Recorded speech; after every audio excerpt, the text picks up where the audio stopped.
નમસ્કાર, શો ટાઈમમાં આપનું સ્વાગત છે। નીટ પરીક્ષામાં પેપર લીક, દિલ્હીમાં રાહુલ ગાંધીની અટકાયત સહિતના મુદ્દાઓને લઈને ભાવનગર ખાતે કોંગ્રેસ દ્વારા ભાજપ કાર્યાલયને ઘેરાવ કરવાનો પ્રયાસ કરવામાં આવ્યો હતો। પોલીસે કોંગ્રેસના આગેવાનો અને કાર્યકરોની અટકાયત કરી હતી।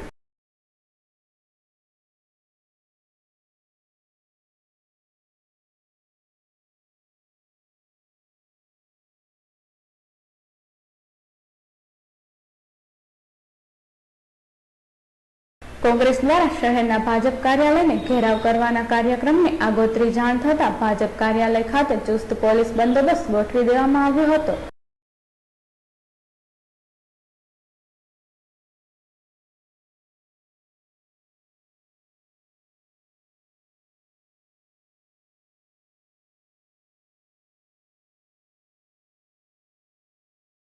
કોંગ્રેસના આગેવાનો અને કાર્યકરો મોટી સંખ્યામાં શહેર ભાજપ કાર્યાલય તરફ આગળ વધ્યા હતા અને કાર્યાલય નજીક પૂતળાનું દહન કર્યું હતું।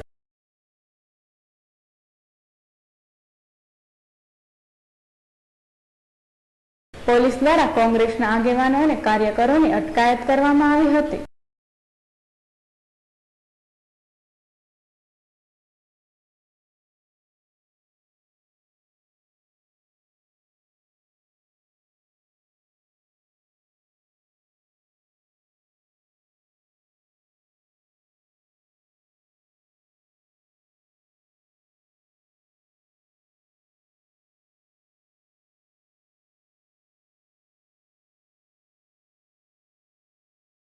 આ કાર્યક્રમમાં કોંગ્રેસના આગેવાનો અને કાર્યકરો મોટી સંખ્યામાં જોડાયા હતા।